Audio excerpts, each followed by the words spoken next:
Selamat pagi, saya Brenda Jiniven Haga. Saya akan mewakili kelompok 1 dalam membahas pemecahan masalah dalam mata kuliah Manajemen Mutu Terpadu. Di sini pemecahan masalah atau problem solving, kalian dapat lihat di samping saya, adalah kemampuan dalam pemecahan masalah yang diantaranya adalah usaha menemukan urutan yang benar dari alternatif jawaban, sehingga menggerakkan kita agar lebih dekat dengan tujuan kita, juga proses yang dapat membantu seseorang untuk menemukan apa yang mereka inginkan dan bagaimana mencapainya dengan cara merumuskan masalah, menyusun rencana tindakan, dan melaksanakan tindakan yang mengarahkan pada penyelesaian masalah. Yang berikut, ada dua hal model pemecahan masalah yang sekaligus mengarahkan pada perbaikan yang berkesinambungan. Kedua model tersebut adalah siklus Deming dan metode Perry Johnson. Yang pertama, siklus Deming. Siklus Deming merupakan suatu model perbaikan kualitas yang berkesinambungan yang dikembangkan oleh seorang pakar kualitas, yaitu Dr. Edward Deming. Siklus ini terdiri dari 4 komponen. Yang pertama, plan. Plan adalah mengembangkan rencana perbaikan. Walaupun belum terjadi masalah, sebaiknya dibuat rencana perbaikan, terutama yang berkaitan dengan proses. Kalian dapat lihat di samping saya. Yang kedua, melaksanakan rencana yang diberi. Rencana yang telah disusun diimplementasikan secara bertahap mulai dari siklus kecil periode waktu tertentu. Yang ketiga, cek. Itu memeriksa hasil yang dicapai. Hasil implementasi rencana diperiksa dan dicatat. Hasil yang telah dicatat ini akan dijadikan dasar bagi langkah menyesuaikan dan perbaikan. Yang keempat, action, yaitu melakukan penyesuaian bila diperlukan. Penyesuaian dilakukan bila dirasa perlu dan didasarkan pada komponen cek yang sudah saya jelaskan di atas. Yang kedua, metode Perry Johnson. Metode ini merupakan salah satu pendekatan yang dapat diimplementasikan dalam manajemen mutu terpadu karena memiliki 3 karakteristik. Yang pertama, mengutamakan kerjasama tim dalam pemecahan masalah. Yang kedua, berfokus pada perbaikan berkesinambungan. Yang ketiga, melakukan masalah sebagai sesuatu yang wajar atau metode ini meliputi langkah-langkah sebagai berikut. Yang pertama, membentuk tim pemecah masalah. Yang kedua, mendeskripsikan daftar masalah yang dihadapi. Yang ketiga, membatasi daftar masalah. Yang keempat, mendeskripsikan masalah, memilih dan memprioritaskan masalah yang akan diatasi berupa menemukan solusi optimal dan implementasi solusi optimal. Yang berikut, alat dan teknik pemecahan masalah.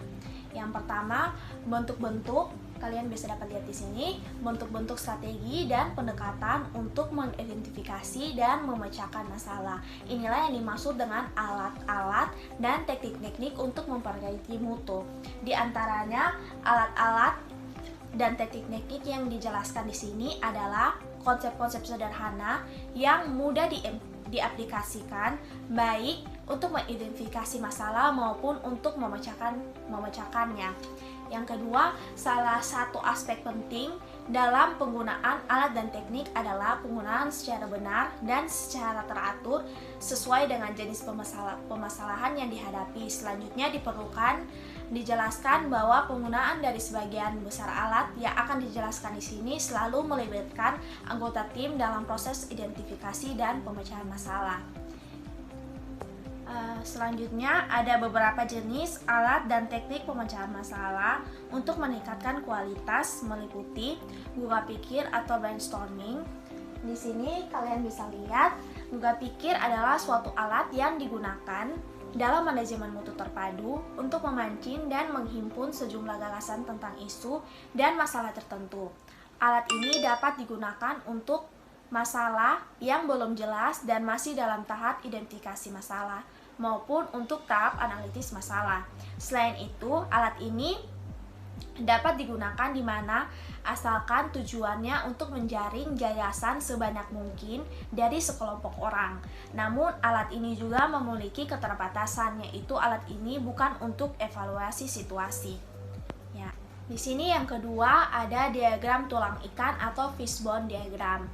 Diagram tulang ikan biasanya juga disebut sebagai diagram sebab akibat, merupakan teknik yang digunakan untuk meliputi keterkaitan antara faktor-faktor yang diperkirakan berpengaruh terhadap masalah atau hasil yang diinginkan. Sesuai dengan definisi di atas, maka alat ini digunakan apabila ingin mengidentifikasi faktor-faktor yang memungkinkan terjadinya perbaikan pada kondisi tertentu.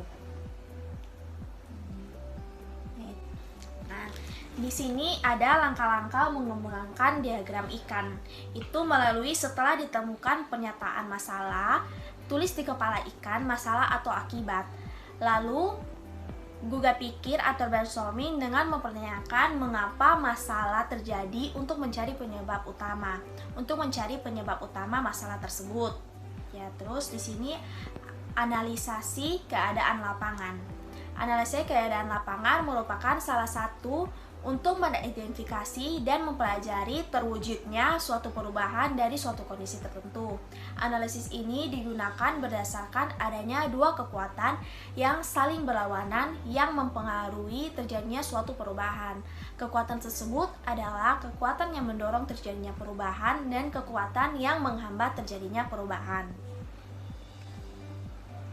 Jadi dengan analisis keadaan lapangan ini kita mempunyai 3 komponen, yaitu yang pertama kita harus menentukan situasi perubahan yang diinginkan. Yang kedua, mengidentifikasi faktor-faktor yang merupakan kekuatan pendorong. Dan yang terakhir, ketiga adalah faktor-faktor yang merupakan penghambat terjadinya perubahan. Demikian presentasi dari kami, sekian dan terima kasih.